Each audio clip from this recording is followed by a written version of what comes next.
روزے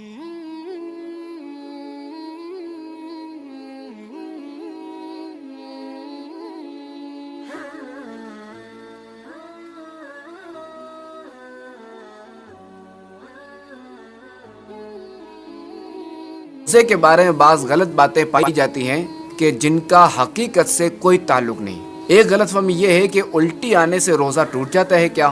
تو درست مسئلہ یہ ہے کہ خود بخود کتنی ہی الٹی آئے اس سے روزہ نہیں ٹوٹتا، البتہ جان بوجھ کر انگلی منہ میں ڈال کر الٹی کی، وہ اگر منہ بھر ہوگی تو اس سے روزہ ٹوٹ جائے گا۔ ایک اور غلط فہمی کہ بحالت روزہ احتلام ہو جائے تو اس سے روزہ ٹوٹ جاتا ہے۔ درست مسئلہ یہ ہے کہ روزے کی حالت میں احتلام ہونے سے روزہ نہیں ٹوٹتا۔ تیسری غلط فہمی، کچھ لوگ سمجھتے ہیں کہ تھوک یا بلغم نگل جانے سے روزہ ٹوٹ جائے گا یا مکروہ ہوگا، اسی بنا پر وہ بار بار تھوکتے رہتے ہیں۔ درست مسئلہ یہ ہے کہ تھوک اور بلغم منہ میں نگلنے سے روزہ نہیں ٹوٹتا۔ ہاں، منہ سے باہر نکالا، مثلا ہتھیلی پر ڈالا، ہتھیلی پر تھوکا اور پھر اسے دوبارہ منہ میں ڈال لیا تو اب روزہ ٹوٹ جائے گا، مگر عام طور پہ ایسا کوئی نہیں کرتا کہ اسے لوگ گن کھاتے ہیں۔ چوتھی غلط فہمی، کچھ لوگ روزے میں تیل خوشبو لگانے کو صحیح نہیں سمجھتے۔ درست مسئلہ یہ ہے کہ یہ کام روزے کی حالت میں جائز ہے۔ کیا روزے کی حالت میں سرما لگانا جائز ہے؟ تو سرما لگانے سے بھی روزہ نہیں ٹوٹے گا، البتہ کاجل کا حکم سرمے والا نہیں، کاجل سے پرہیز کی جائے۔ پانچویں غلط فہمی، رمضان میں سحری میں آنکھ نہ کھلی اور سحری کھانا چھوٹ جائے تو اب روزہ نہیں ہوتا۔ تو درست مسئلہ یہ ہے کہ سحری روزے کے لیے شرط نہیں بلکہ سنت ہے۔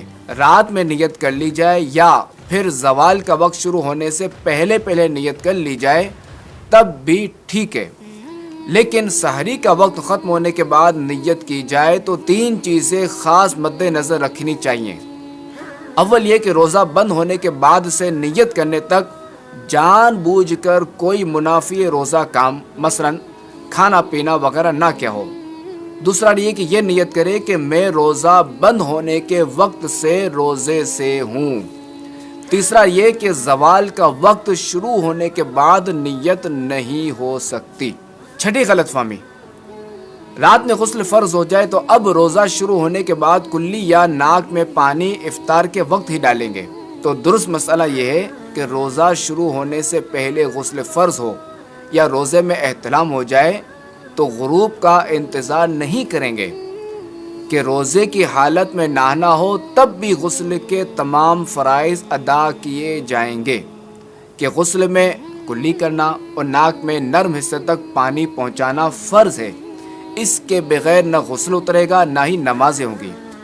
اور یاد رہے کہ روزہ ہو تو غرغرہ نہیں کریں گے، اور عام دنوں میں بھی غرغرہ غسل کا فرض یا کلی کا حصہ نہیں بلکہ یہ الگ سے سنت ہے، وہ بھی اس وقت جب روزہ نہ ہو۔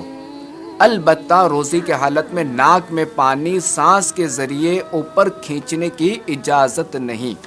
ساتویں غلط فہمی، حالت روزہ میں مسواک نہیں کی جا سکتی۔ تو درست مسئلہ یہ ہے کہ مسواک بالکل کی جا سکتی ہے، البتہ یہ احتیاط رکھی جائے کہ ریشے حلق میں نہ جائیں۔ آٹھویں غلط فہمی، جب تک اذان ہوتی رہے سحری میں کھانا پینا جاری رکھا جا سکتا ہے۔ تو درست مسئلہ یہ ہے کہ اذان فجر نماز فجر کے لیے ہوتی ہے، اور جب یہ دی جاتی ہے تو اس وقت سحری کا وقت ختم ہو چکا ہوتا ہے، تو لہٰذا جو اذان کے وقت کھانا پینا جاری رکھتے ہیں یا پوری اذان ختم ہونے کا انتظار کرتے ہیں تو یاد رکھیے کہ ایسوں کا روزہ نہیں ہوتا۔ نویں غلط فہمی، چوٹ وغیرہ لگنے پر خون نکل آئے یا خون ٹیسٹ کروانے سے روزے پر کوئی اثر پڑتا ہے۔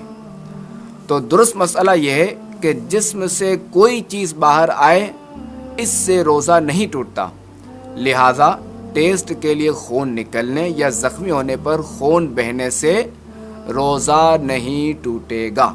روزہ کسی چیز کے براہ راست معدے یا دماغ تک پہنچنے پر ٹوٹتا ہے، البتہ چند صورتیں مستثنی ہیں، جیسے کہ روزہ یاد ہوتے ہوئے جان بوجھ کر منہ بھر کے کرنا، جیسے انگلی ڈال کر الٹی کرنا، تو اس سے روزہ ٹوٹ جاتا ہے۔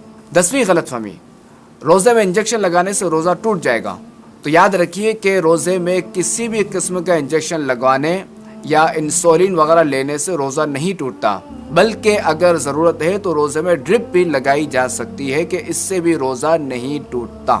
11ویں غلط فہمی، روزے میں عطر یا خوشبو سونگھنے سے روزہ ٹوٹ جاتا ہے۔ تو درست مسئلہ یہ ہے، لیکوڈ خوشبو یا ٹھوس خوشبو سونگھنے سے روزہ نہیں ٹوٹتا۔ البتہ اگر کسی نے اگربتی یا لوبان کا دھواں اپنے منہ یا ناک کے ذریعے اندر کھینچا، جو کہ لا محالہ حلق میں جائے گا، اور یوں ہی کسی بھی خوشبودار یا غیر خوشبودار دھوئیں کی دھونی اس طرح لی کہ مثلاً اس کے دھوئیں کو ناک یا منہ سے حلق میں داخل کیا، تو اب اس طرح کرنے سے روزہ ٹوٹ جائے گا۔